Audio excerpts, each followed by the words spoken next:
C'est un avertissement du berger. Et je veux commencer ce soir par partager avec vous une petite satire qui, je crois, mettra un peu les choses en place, afin que vous puissiez comprendre où nous allons ce soir. Elle est appelée le plan. Satan a convoqué une convention mondiale.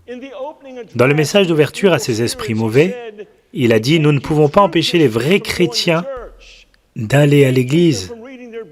Nous ne pouvons pas les empêcher de lire leur Bible et de connaître la vérité. Nous ne pouvons même pas les empêcher d'avoir des valeurs conservatrices, mais nous pouvons faire quelque chose d'autre. Nous pouvons les empêcher de construire une expérience intime et durable avec Christ. S'ils obtiennent cette connexion avec Jésus, notre pouvoir sur eux est brisé. Donc laissez-les aller à l'église, lire leur Bible et avoir leur style de vie conservateur, mais volez leur temps, afin qu'ils n'aient pas le temps d'avoir une relation intime avec Christ. Voilà ce que je veux que vous fassiez, les distraire de l'attachement à Jésus-Christ et du maintien de cette connexion vitale tout au long de la journée. Comment ferons-nous ça, ont-ils demandé? Gardez-les occupés dans les choses non essentielles de la vie et inventez de multiples plans pour occuper leur esprit. Tentez-les à dépenser et dépenser et à emprunter, convaincre les jeunes épouses qu'elles doivent travailler et les maris qu'ils doivent travailler 6 jours par semaine pendant 10 à 12 heures par jour, afin qu'ils puissent se permettre leur train de vie. Empêchez-les de passer du temps avec leurs enfants. Tandis que leur famille se disloque, bientôt leur maison n'offrira aucune échappatoire à la pression du travail.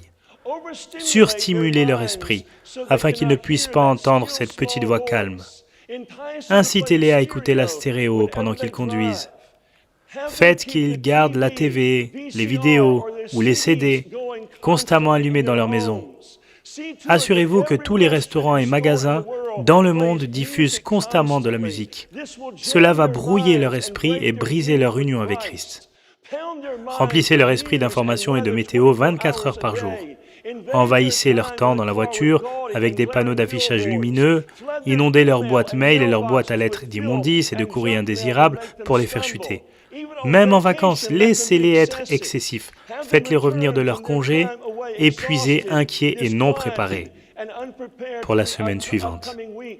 Ne les laissez pas aller dans la nature.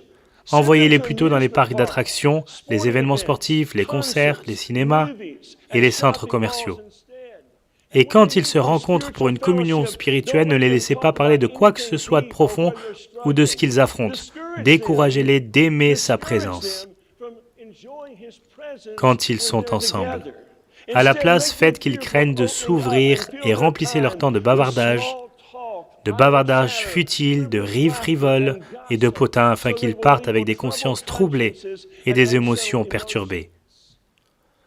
Laissez-les participer à la conquête des âmes, mais remplissez leur vie de tellement de bonnes causes afin qu'ils n'aient pas de temps pour chercher la force de Christ.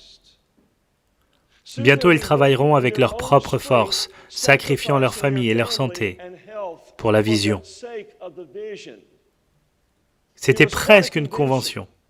À la fin, les esprits démoniaques se sont rendus avec empressement à leur mission, entraînant les chrétiens partout à être occupés par la vie et à les éloigner de celui qui est la vie. Ont-ils réussi? Vous jugez.